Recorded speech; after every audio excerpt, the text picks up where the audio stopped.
بسم اللہ الرحمن الرحیم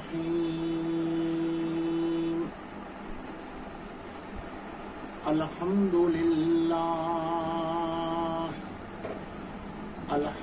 للہ وکفی وسلام علی عبادہ الذین اصطفی اما بعد فاعوذ باللہ من الشیطان الرجیم بسم اللہ الرحمن الرحیم الفتنة اشد من القتل وقال تعالی سبحان ربك رب العزة عما يصفون وسلام على المرسلين والحمد لله رب العالمين اللهم صل على سيدنا محمد وعلى آل محمد وبارك وسلم اللهم صل على سيدنا محمد وعلى آل محمد وبارك وسلم اللهم صل على سيدنا محمد وعلى آل محمد وبارك وسلم. محترم سامعین کرام، شوال المکرم یہ مہینہ ہم سے رخصت ہو کر کے انشاءاللہ الرحمن ذی القعدۃ الحرام شروع ہونے جا رہا ہے. آج 29 تاریخ ہے شوال کی، چاند ضرور دیکھ لیجئے. آج اس جمعہ کی نشست میں اس کڑی کو میں جوڑ رہا ہوں آپ کے سامنے کہ دجال کے فتنے کے متعلق 3 حصے آپ کے سامنے بیان کیے جا چکے ہیں. تیسرے حصے کے اندر دجال کی کیفیات کا ذکر تھا، اس کی جسامت کا، اس کی حیت کا، اس کی بوری کا، اس کی طاقت کا. اور اس کے بعد ایک مجلس تھی، یعنی آئندہ کی مجلس میں اس کی سواری اور کارناموں کا ذکر تھا. لیکن طبیعت نے یہ سوچا کہ ایک عنوان جو دجال ہی کے متعلق ہے، کئی لوگوں کے دماغوں میں بات یہ آتی ہے کہ دجال آئے گا، دجال آئے گا، دجال آنے والا ہے. تو کہتے ہیں کہ کب آئے گا، کب پیدا ہوگا، کہاں پیدا ہوگا. تو آج کی اس جمعہ کی نشست میں میں خوبصورت اور پیاری حدیث مبارکہ آپ کو سنا رہا ہوں. آپ کے سارے سوالوں کے جواب انشاءاللہ حل ہو جائیں گے. اس کو آپ دل کے کانوں سے سنیے، یہ میری آپ سے درخواست ہے. اور میرے لیے دعا فرمائیے کہ پروردگار میری زبان سے سچی، حق اور نفع والی اور دجال کے فتنے سے حفاظت والے اعمال کی بات پروردگار نکالے، ہم تماموں کو عمل کی دولت سے مالا مال فرمائے. سامعین کرام، کتابوں کے اندر سب سے برکت والی، اعلیٰ اور عظمت اور برتر کتاب قرآن کریم ہے، فرقان حمید ہے. اس کے بعد کتاب کا نمبر آتا ہے بخاری شریف کا.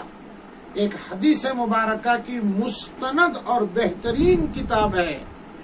اور بخاری شریف کے بعد جس کتاب کا نمبر ہے وہ کتاب کا نام ہے صحیح مسلم شریف. امام مسلم رحمت اللہ علیہ نے بڑی کوشش، منت، سماجت اور محنت کے ساتھ مستند احادیث کا ذخیرہ اس میں جمع فرمایا ہے. آج اسی کتاب کی ایک کڑی کا موتی نکال کر جو سنہری مالا کا ہے میں آپ کو نظر کر رہا ہوں. اس کو آپ ایمان، اخلاص اور دل کے کانوں سے سنیے.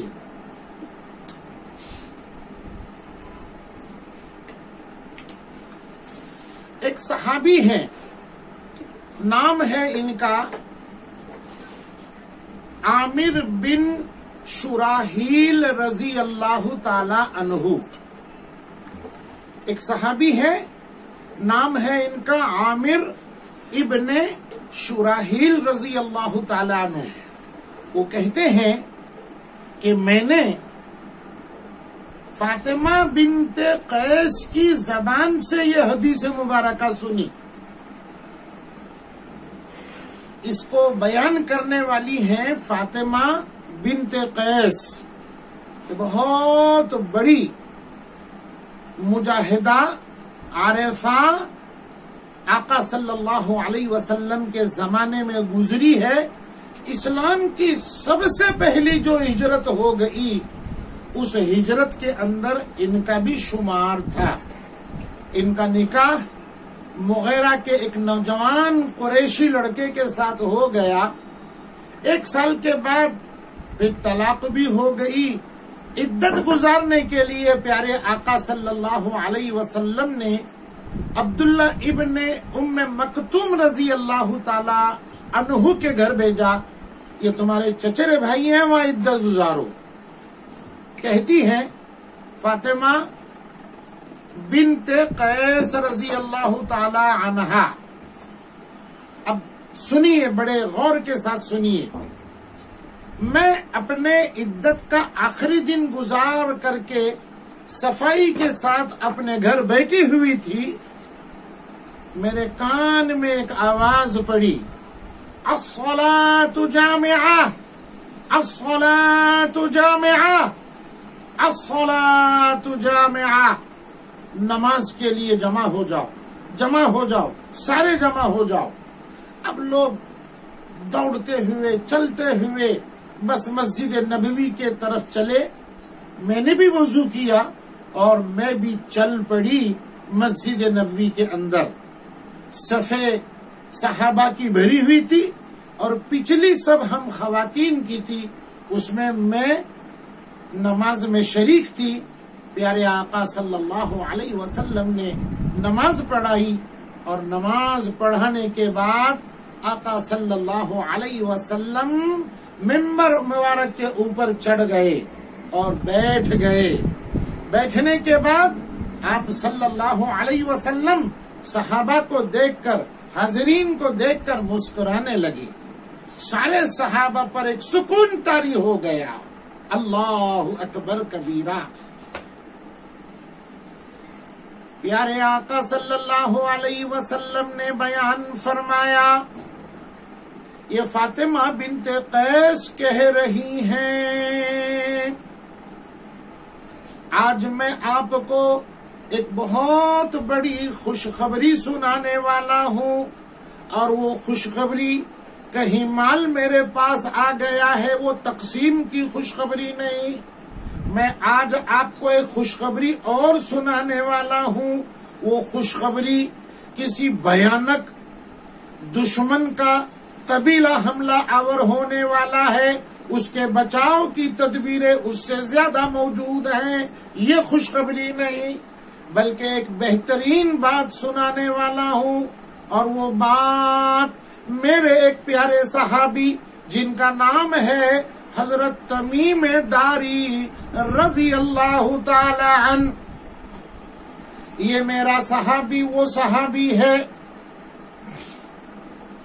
جس نے اپنے ان آنکھوں سے دجال کو جزیرے کے اندر زنجیروں میں جکڑا ہوا دیکھا، اور اس نے مجھ سے بیان کیا، حالانکہ تمیم ابن داری رضی اللہ تعالی عنہ یہ ایمان لانے کے پہلے نصارہ کے بہت بڑے عالم تھے اور نصارہ تھے۔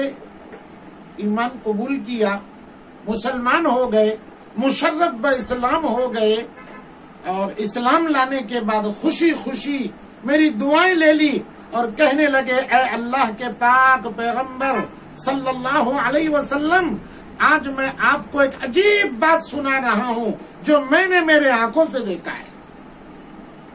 سناؤ تمیم داری، میں سن رہا ہوں۔ پیارے آقا صلی اللہ علیہ وسلم کو تمیم داری نے سنایا، میں قبیلہ خانم اور قبیلہ جزاز کے ساتھ، جس کے 30 آدمی میرے ساتھ تھے، ہم کشتی میں سوار ہو کر کے سمندر کا سفر طے کرنے لگے۔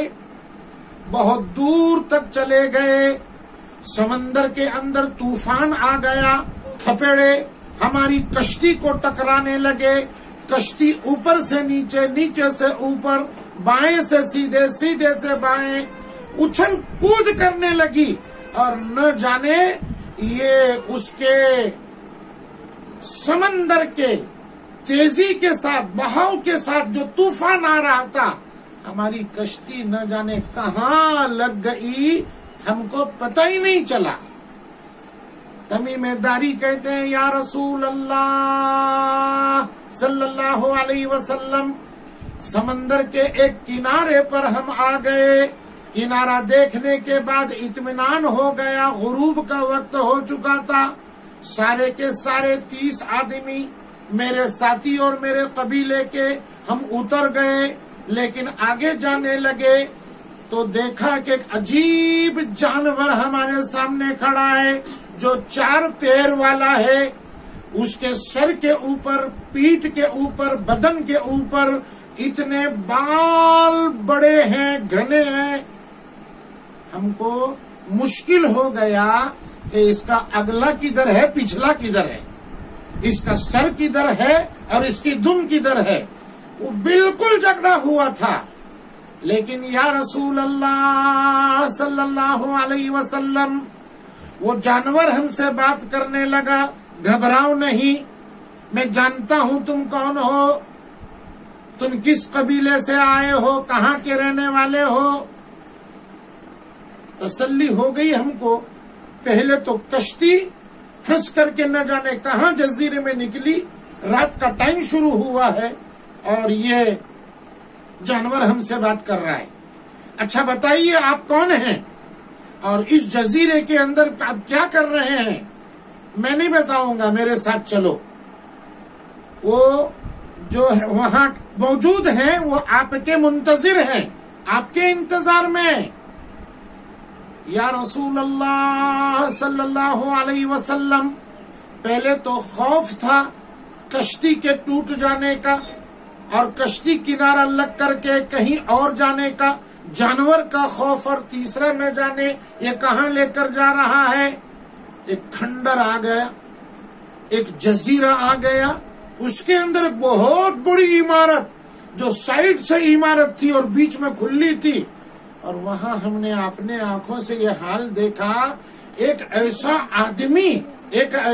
آدمی جس کی لمبائی ہم بول نہیں سکتے کتنی بڑی ہے، اور اتنا موٹا ہم اس کی چوڑائی بھی بول نہیں سکتے کتنی ہے، اور ایک ہی آنکھ ہم کو نظر آ رہی تھی اور پیشانی کے اوپر اس کے سینگ تھا، لیکن حال یہ تھا کہ اس کے ہاتھوں کو گردن میں موڑ کر کے زنجیروں میں باندھ دیا گیا تھا، اور اس کے پنڈلیوں کو بینڈ کر کے، مروڑ کر کے گھٹنے کی طرف ان پنڈلیوں کو ران کے ساتھ زنجیروں میں باندھا گیا تھا، گویا کہ وہ حرکت بالکل نہیں کر سکتا تھا، اتنے زنجیروں میں بندھا ہوا تھا۔ ہم نے اچھی طرح دیکھا کہ یہ شیطان ہے یا جن ہے۔ اس آدمی نے کہا کہ دیکھو میں کون ہوں، تمہارے دل میں یہ خیال آ رہا ہے، اس کا سوال تم مجھ سے مت کرو، اب تو میرے پاس تم آ ہی گئے ہو، جان لوگے میرا حال، میں کون ہوں، اور دیکھ بھی لوگے میں کیا کر سکتا ہوں اور کیا کروں گا۔ مجھے یہ بتاؤ کہ تم لوگ کون ہو، تم لوگ کہاں سے آئے ہو۔ یہ سوال جب اس آدمی نے کیا، اے اللہ کے پاک پیغمبر صلی اللہ علیہ وسلم، میں نے کہا ہم عرب قبیلے سے آئے ہیں اور عرب خاندان سے آئے ہیں، ہم عربی لوگ ہیں۔ اچھا آپ عربی لوگ ہیں اور عرب کے قبیلے سے آئے ہیں، جی اچھا دوسری بات یہ بتائیے کہ یہ بیسان کے بارے میں ذرا مجھے بتائیے، بیسان کا کیا حال ہے، بیسان کی کیا کیفیت ہے؟ بزرگوں، میں آپ کو بتا رہا ہوں یہاں، یہ میری بات ہے کہ بیسان فلسطین کا ایک شہر ہے۔ بیسان ملک شام، فلسطین، دمشق فلسطین کا ایک حصہ اور شہر ہے۔ تو وہ پوچھ رہا ہے بیسان کا حال کیا ہے؟ تو میں نے کہا اچھا ہے، خوب ہے۔ تو اس آدمی نے کہا کیا بیسان کی کھجوریں ختم ہو گئی؟ تو میں نے کہا کہ نہیں، ابھی تک کھجوریں اس کے باقی ہیں۔ اچھا، ان قریب اس کی کھجوریں ختم ہو جائیں گی۔ پھر اس نے آگے کا سوال کیا، یہ بتاؤ بحیرہ طبریہ کا کیا حال ہے؟ کیا بحیرہ طبریہ کا پانی ختم ہو گیا، خشک ہو گیا؟ یہ بحیرہ طبریہ بھی فلسطین کا ایک شہر تھا، لیکن آج اسرائیل نے اس پر قبضہ کر کے رکھا ہے۔ وہ جو حصہ تھا بحیرہ طبریہ، پانی کی جھیل کہیے اس کو، اپنی زبان میں کھاڑی کہیے، جیسے بمبئی کے اندر حاجی علی درگاہ ایک سمندر کا کنارہ کھاڑی ہے، ایسی ایک کھاڑی تھی۔ تو پوچھ رہا ہے اس کا پانی ختم ہو گیا؟ کہا نہیں، ابھی پانی اس کے اندر باقی ہے، بہت کم بچا ہوا ہے۔ تو اس نے کہا ہاں، ان قریب وہ پانی بھی ختم ہو جائے گا۔ پھر اس نے آگے ایک سوال کیا، کیا امیوں میں نبی آ گئے؟ حالانکہ قرآن کریم نے بھی یہ لفظ استعمال کیا ہے، نبی صلی اللہ علیہ وسلم کو امی سے پکارا گیا ہے، جن میں بھیجا ان کو بھی امی کہا گیا ہے۔ میں اس کی تفصیل آگے کروں گا، میں صرف عنوان پر نظر رکھ کے بات کر رہا ہوں۔ میں نے کہا ہے اللہ کے رسول صلی اللہ علیہ وسلم اس آدمی کو کہ ہاں، امیوں میں نبی آ گئے، اور وہاں انہوں نے بہت دعوت اللہ اور قرآن کے پیغام کو پہنچایا، اور اس کے بعد پھر وہاں سے ہجرت کر کے مدینہ طیبہ آ گئے۔ اچھا، وہ نبی مدینہ طیبہ آ گئے، پھر عرب کے ساتھ ان کا کیا حال ہے؟ تو عرب لوگوں پر اللہ نے ان کو غلبہ حاصل کر دیا، اور عرب لوگ اب ان کی بات مان کر چلتے ہیں۔ وہ آدمی کہنے لگا ہاں، اس نبی کی تو بات ماننا ہی چاہیے۔ پھر آخر میں اس نے ایک سب بات کی کہ دیکھو، نبی آ چکے ہیں، اور اب میں نے تم سے جو تحقیق کی، میرے سوالات ختم ہو گئے، اور میں اب بتاتا ہوں میں کون ہوں۔ میں دجال ہوں، دجال، میں دجال ہوں، اور یہاں پر اللہ کے فرشتوں نے مجھے جکڑ کر کے رکھا ہوا ہے۔ تمیم داری رضی اللہ تعالی عنہ آقا کو یہ سنا رہے ہیں۔ اس آدمی نے کہا ان قریب میں یہاں سے نکلوں گا اور مجھے اجازت مل جائے گی، پھر میں ساری دنیا میں گھوموں گا، ساری دنیا میں خون ریزی کروں گا، فتنہ پھیلاؤں گا، تعمیرات کو کھنڈر میں بدل دوں گا، لوگوں کے ایمان کو لوٹوں گا، بس دنیا کے اندر ایک حشر برپا، خون کا اور اختلاف کا اور قتل غارت گیری کا اور فتنے کا کر دوں گا۔ دجال نے ان سے یہ کہا۔ یہ کہنے کے بعد اے اللہ کے حبیب صلی اللہ علیہ وسلم، ہم وہاں سے رخصت ہو گئے اور یہاں پہنچ گئے۔ آقا صلی اللہ علیہ وسلم نے فرمایا، یہ خطبہ آقا صلی اللہ علیہ وسلم ممبر پر چڑھ کر کے صحابہ کو سنا رہے ہیں، اور صحابہ کو سنانے کے بعد کیا کہتے ہیں آقا صلی اللہ علیہ وسلم؟ دیکھو یہ دجال، اس کے فتنے میں تم کو بتایا کرتا تھا، میں تم کو سنایا کرتا تھا، اور آج آنکھوں دیکھا حال تمیم داری نے مجھ سے بیان کیا، اس کا بیان بھی میں نے تم کو سنا دیا۔ یاد رکھو، یہ دجال ملک شام کے دریا کے اندر اس وقت موجود ہے، ملک شام کے سمندر کے اندر موجود ہے۔ پھر آپ نے کہا ہاں یہ وہاں سے جب ظاہر ہوگا، نمودار ہوگا، مشرق کی جانب سے یہ نمودار ہوگا، اور آپ نے مشرق کی طرف اپنی انگلی مبارک اٹھا کر کے دکھائی، جب ظاہر ہوگا تو یہ وہاں سے ظاہر ہوگا۔ یہ خطبہ دینے کے بعد میرے آقا صلی اللہ علیہ وسلم ممبر سے نیچے اتر گئے، ہاتھ میں آپ کے عصا مبارک تھا، لکڑی مبارک تھی، اس لکڑی کو میرے آقا صلی اللہ علیہ وسلم نے زور سے مارا ممبر کے اس حصے کو، اور کہا اللہ کی قسم، اللہ کی قسم، یہ دجال کی گندگی، دجال کا فتنہ میرے مکے اور مدینے میں کبھی بھی داخل نہیں ہوگا، اس کی گندگی یہاں نہیں آئے گی، یہ طیبہ ہے، طیبہ ہے، تابہ ہے، اللہ نے اس کو پاک رکھا ہے، یہ میرا شہر پاک ہی رہے گا۔ محترم سامعین کرام، میں اپنی بات کو ختم کر رہا ہوں۔ مسلم شریف کی حدیث کا ٹکڑا میں نے سمجھایا آپ کو، 2-4 پیغامات اور عنوانات صرف ہلکی انداز کے اندر دے کر کے اپنی بات کو میں ختم کرتا ہوں۔ پہلی بات، آقا صلی اللہ علیہ وسلم کے زمانے میں دجال موجود تھا، یعنی پیدا ہو چکا تھا، اور آج میرے آقا صلی اللہ علیہ وسلم کو یہ شوال المکرم کی 29 تاریخ کی آخری جمعہ، جو 2021 عیسوی سن، میرے خیال سے 1500 سال گزرتے آ رہے ہیں، تو 1500 سال اس کی عمر ہو گئی، اس سے زیادہ۔ تمیم داری نے دیکھا کہ اس کی بہت زیادہ عمر تھی، بہت بڑا تھا، تو وہ پیدا ہو چکا تھا۔ کہاں پیدا ہو چکا، کس جگہ پیدا ہو چکا، حدیث مبارکہ کی کسی کتاب میں ہم کو یہ اشارہ نہیں ملتا۔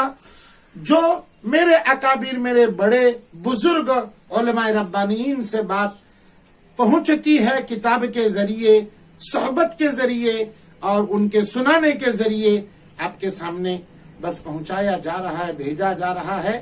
میرے پاس کچھ نہیں ہے یہی پروردگار کی عنایت اور پروردگار کے اہل اللہ جو میرے پیغمبر کے سارے وارثین ہیں، ان کی دولت جو آپ کو میں سپلائی کر رہا ہوں، انہی کی محفل سجا رہا ہوں، چراغ میرا ہے رات ان کی، انہی کی محفل سجا رہا ہوں، چراغ میرا ہے رات ان کی، انہی کی مطلب کی کہہ رہا ہوں، زبان میری ہے بات ان کی۔ بس میں اپنی بات کو ختم کر رہا ہوں۔ دجال کے سوال و جواب بھی سنے آپ نے، یاد رکھیے، یاد رکھیے، یاد رکھیے۔ دجال کے فتنے سے بچنے کا ایک موتی میں نے دیا تھا، سورہ کہف، جمعہ کو پڑھو۔ دجال کے فتنے سے بچنے کا ایک موتی سورہ کہف کی شروع کی اور آخر کی 10 آیتیں پڑھ لو، حفظ کر لو، اپنے گھر والوں کو، بال بچوں کو یاد کراؤ، یاد کراؤ۔ آج آپ یا آپ کی اولاد میں بہت قریب زمانہ ہے اس دجال کے آنے کا۔ اس کی پیدائش اور عمر کے تعلق سے یہ مضمون میں نے پیش کیا ہے۔ میں اپنی بات کو سمیٹ کر کے اس دعا کے ساتھ ختم کرتا ہوں۔ پروردگار عالم ہم تماموں کو دجال کے فتنے سے، ہر قسم کے فتنے سے، اس وقت عالم میں خصوصاً ہمارے ملک میں جو کرونا وائرس کا جو فتنہ یا وائرس کا مرض وبائی پھیلا ہوا ہے، اللہ دجالی فتنے کے ساتھ اس وائرس سے بھی ساری امت کی، ایمان والے بندے بندیوں کی، ساری انسانیت کی اللہ حفاظت فرمائے۔ وآخر الدعوانا ان الحمدللہ رب العالمین۔ یار زندہ، صحبت باقی۔